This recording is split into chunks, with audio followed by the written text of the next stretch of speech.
In this January edition of the THSBA magazine, our student correspondent, Andrew Wright, goes to the Winter Fun and Sun in-house boat show, and he talks to last year's BASS Angler of the Year, Justin Lucas. We also go to Lake Bob Sandlin for the fourth stop in the Northeastern Division of the THSBA, and then we get some winterizing tips for outboards from a couple of our anglers, Jordon Sanford and Jenna Haney. I'm Jade Cruz. I'm from Alba Golden. I'm Paisley Pendergast from Alba Golden. And y'all, what grade are you? I'm a freshman. I'm a freshman. Oh, y'all just starting out fishing, huh? Mm-hmm. Y'all like fishing, or is this something that your dad put you up to? Or? No, I love fishing. Yeah, I've done it since I was little, so it's a lot of fun. This is okay. It was never happened before. Wait, so we say welcome THSBA magazine. Can you spell THSBA? THSBA. Very good. Okay, you say it. You say it. Is it time? Yeah, I'm still recording. Okay. Welcome TSHBA magazine. Yep. No, THSBA. See? You say it. You say it. Okay, wait. Read the sign over there. It's on the side of the trailer. Welcome THSBA magazine. There we go. Okay, now together, both of you sound really excited this time. 1, 2, 3. Welcome THSBA magazine.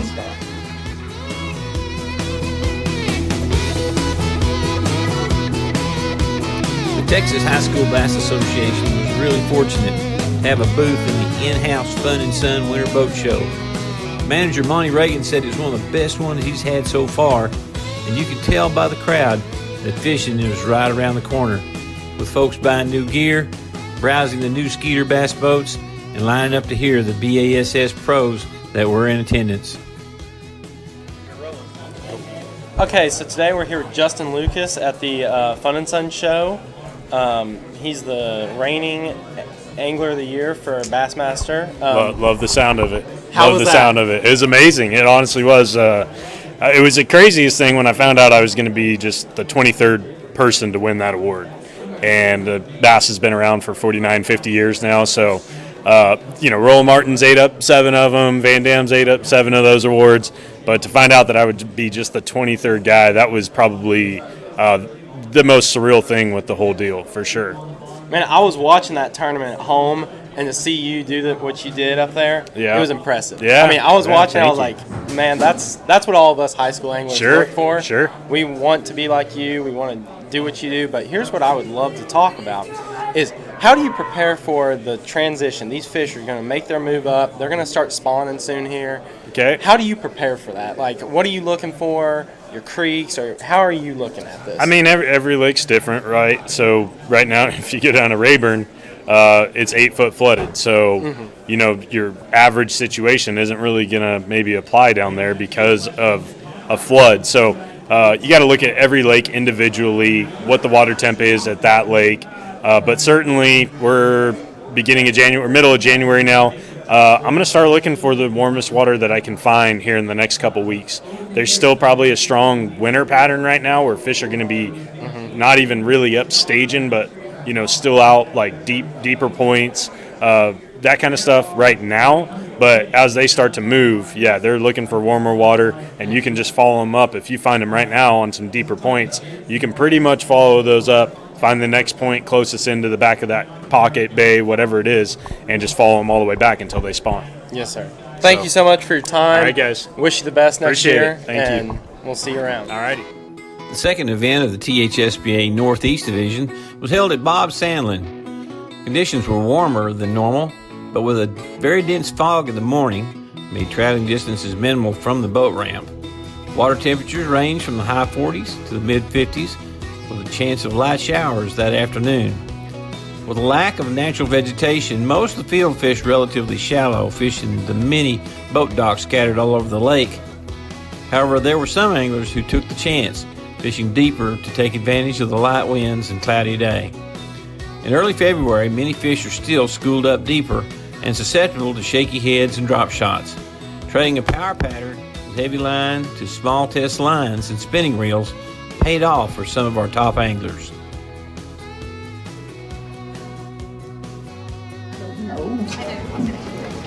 What were they, 87? 86. 573. 573, I think that takes the lead. No? Yeah, 573 takes the lead on Big Bass. She's too big for the frame.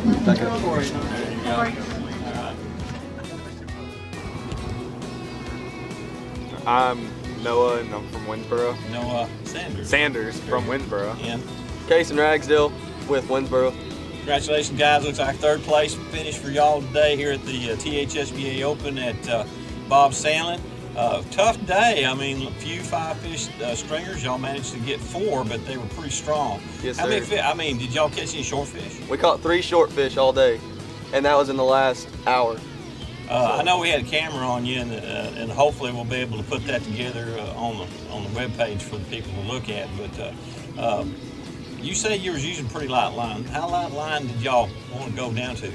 I was throwing 8-pound tests, and he was throwing 10-pound tests. So fishing that deep water, it's a little sketchy. Did y'all have once you got a hook? Once you had those fish hooked, were you afraid you might get them hung up on something like trees or something? Yes, sir. like We were that? fishing in some stumps and stuff. So when you set the hook, it's pretty scary because they'll get wrapped up, and that line can't hold them too long. I see.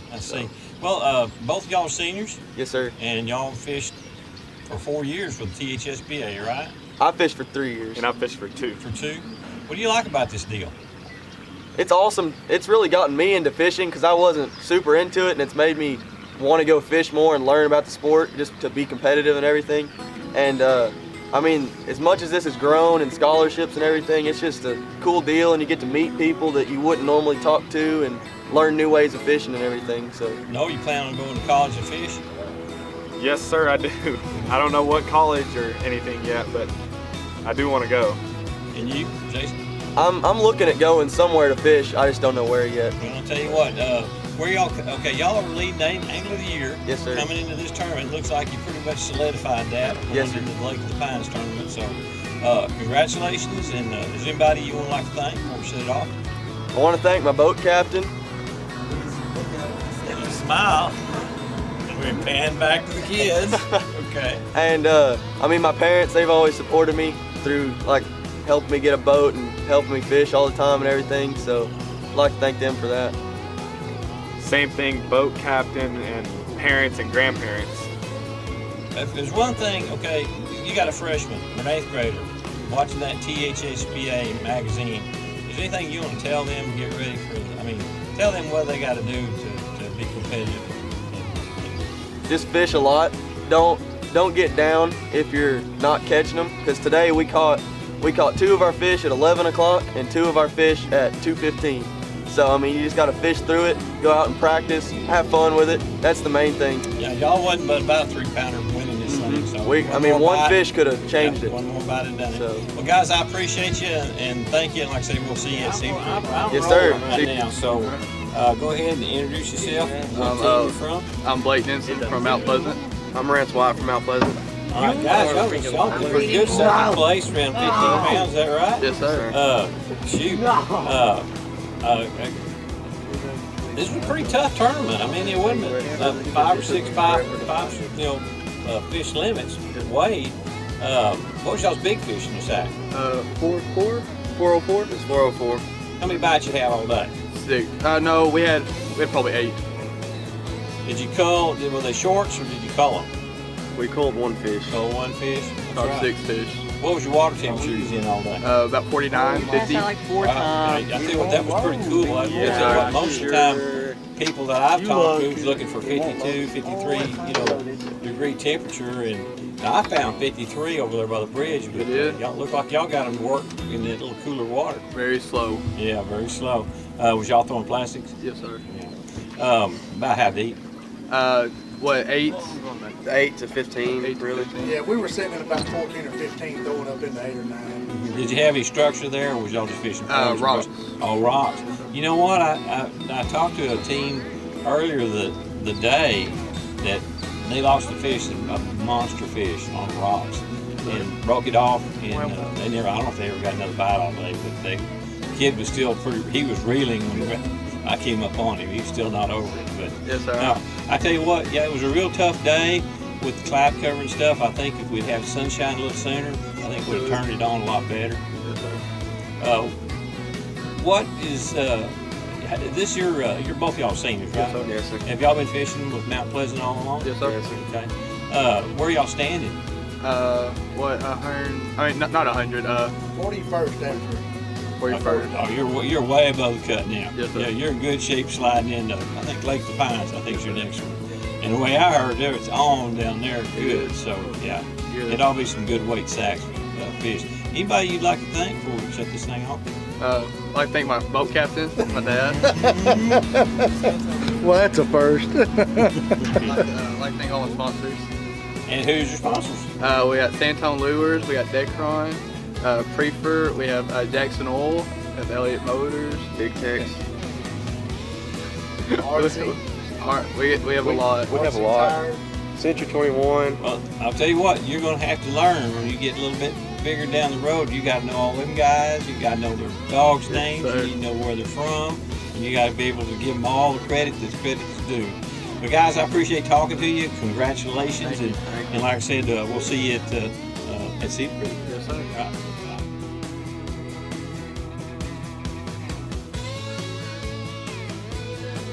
I'm rolling, so whenever you're ready. I'm Colby Lindley.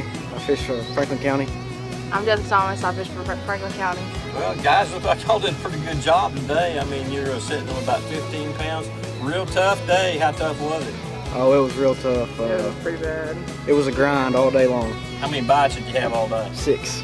6 bites. You caught one fish. Yes, sir. Oh, did you have any short fish? No. Had one. No. That we caught. We had one we caught. One you caught? Yeah, out of the lab. I tell you what, I know there's other tournaments and stuff going on, and you may be fishing stuff here, but how deep was you fishing? I'm not going to ask you what you caught them on unless you want to tell me, but how deep was you? We caught fish anywhere from 3 to 7 foot of water. What was the water temperature? Anywhere from 50 to 52. I noticed them driving around. I saw the best water I saw was like 53.4. Yes, sir. It was down there by the bridge. I don't know if that's where y'all were at, though. But, We were in that area. what was the water color like? Stained, It was off stained color. pretty good. Yes, sir. Oh, like I say, $2,000. That's a pretty good job for 15 pounds. That's what I'm saying. Yes, sir. Me too. Is this the best y'all done? No. Yeah.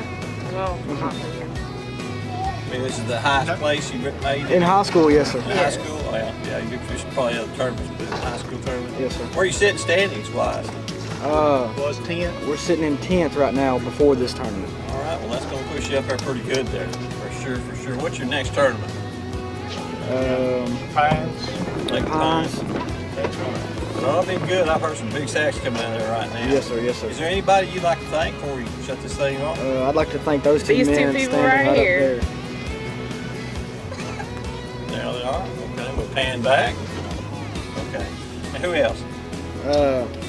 My granddad and my mom and my grandma, they helped me out a lot, you know. and all of our sponsors, most definitely. Y'all They're both bas- seniors?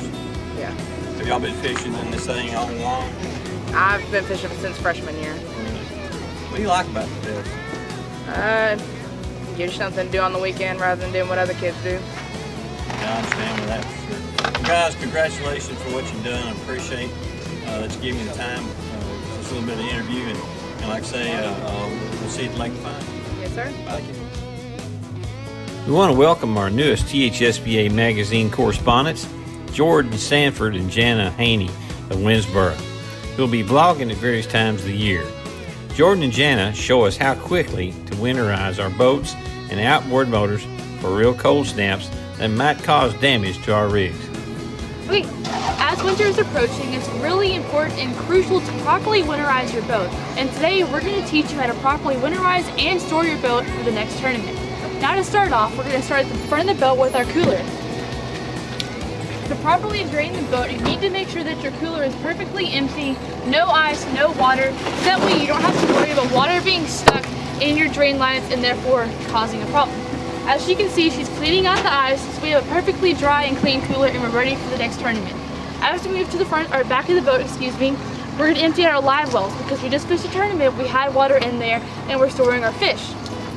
As our captain is undoing the plugs, You can see the water drain out here, and therefore we're keeping our lines clear so we don't have to worry about freezing. It's very crucial to winterize your boat properly because you can have lower unit damage, plumbing damage, and that would cost a bunch of money to prepare. As we finish it up, we're going to go to the final plug movement. And my partner's going to remove the plug and drain all of that excess water out, so we're not worrying about freezing or having problems while driving.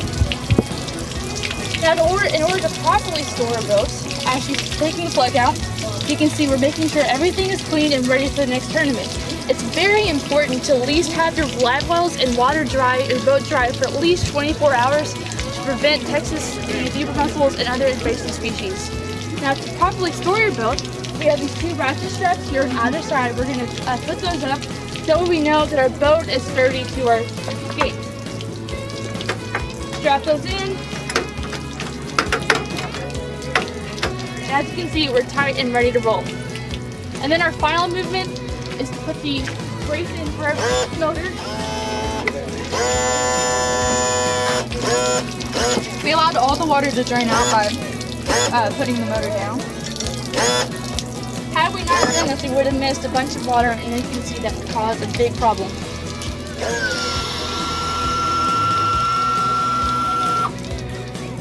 Now this is very similar to winterizing your house. You have to put wraps and t-shirts around your spigots, etc. And if you don't, you'll have a big plumbing problem in the end. And having a properly winterized and water-free boat can allow for easy access and easy storing for the next contest or tournament. This is the prop to hold the motor up, and that will keep, again, draining the water so we can lose that excess water and prevent winterizing problems. It's always important, if you can, at every tournament, to try to make sure to release all your water. Since we live in Texas, you don't know how cold it's going to be and when it's going to get that cold weather. There's fronts coming in every other day, it seems like, so having your boat properly winterized and stored can prevent problems that could happen without properly doing so. We're getting ready right here to properly store our motor jack. This is important for a safe and easy ride because, as you can see, motors like these are pretty expensive, and if it wasn't properly stored, we could cause damage and other problems. Still technical difficulties, but properly storing like we have here is very important for a good, clean, easy boat. And with that being said, our water is draining down there. We have no water in our lines, and we are ready to go for the next tournament. Winterized and ready. This ends another edition of THSBA Magazine, featuring the best high school anglers in the country. Please hit like and subscribe, and be free to add any comments. If you are a high school angler in Texas and would like to start up a fishing team in your school, email us at bass@thsba.net for more information. We'll see y'all. I can't hate on it. Give it a yield. Come on, Brent, give it a yield. That's not, Yee. yeah.